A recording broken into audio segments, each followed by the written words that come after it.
Hello बच्चों, चलिए प्रश्न को पढ़ते हैं। इसमें लिखा है एक चिकने एवं ऊर्ध्वाधर वृत्ताकार पथ पर एम द्रव्यमान का गुटका जो है नीचे की ओर फिसलता है, तो इस गति में गुटका क्या है बच्चों, ये हमें बताना है। पहला लिखा है कि ऊर्ध्वाधर साम्य में है, बी विकल्प है त्रिज्यीय साम्य में है, सी विकल्प है क्षैतिज साम्य में है, और डी बच्चों इसमें से कोई भी नहीं है। तो चलिए बच्चों इस प्रश्न की मूल अवधारणा को हम देख लेते हैं। तो बच्चों इस प्रश्न की मूल अवधारणा को में देख लेते हैं कि यदि कोई वस्तु साम्य अवस्था में है, यदि कोई वस्तु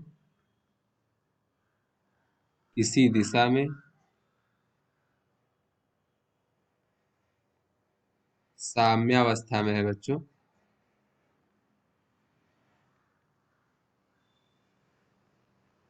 तो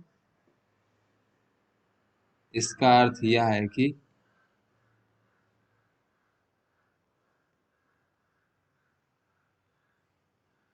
उस दिशा में कोई परिणामी बल नहीं लग रहा है बच्चों, बल नहीं लग रहा है। तो चलिए बच्चों अपने प्रश्न को हल करते हैं। यहाँ पर कहा जा रहा है कि एक ऊर्ध्वाधर वृत्ताकार पथ है बच्चों, जिस पर एक हमारा कण या पिंड जो है बच्चों फिसल रहा है इस प्रकार से नीचे की ओर।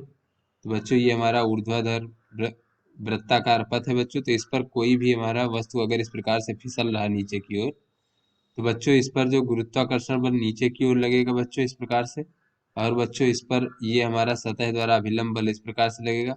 तो बच्चों यहाँ पर अगर हम क्षैतिज दिशा में देखें बच्चों, तो क्षैतिज दिशा में बच्चों ये हमारे अभिलंब बल का एक घटक बच्चों इस प्रकार से होगा, इस प्रकार से इसका एक घटक होगा बच्चों क्षैतिज दिशा में। तो बच्चों ये क्षैतिज दिशा में इस पर बल का मान शून्य नहीं, अतः यह क्षैतिज साम्य में नहीं है, क्षैतिज साम्य में नहीं है। और बच्चों ऊर्ध्वाधर दिशा में देखें बच्चों, तो ये नीचे की ओर आ रहा है गुरुत्वाकर्षण बल के कारण बच्चों, इसलिए यह ऊर्ध्वाधर साम्य में भी नहीं है बच्चों,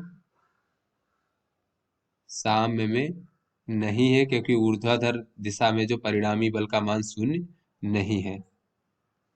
फिर बच्चों अगर हम त्रिज्यीय दिशा में देखें बच्चों, तो यह एक वृत्ताकार पथ पर गति कर रहा है बच्चों, तो इस पर एक जो है अभिकेंद्र त्वरण लग रहा होगा, जिसका मान v का वर्ग बटे बच्चों r होता है बच्चों। v इसकी चाल है और r क्या है बच्चों, त्रिज्या है, तो इसका मान शून्य के बराबर नहीं है।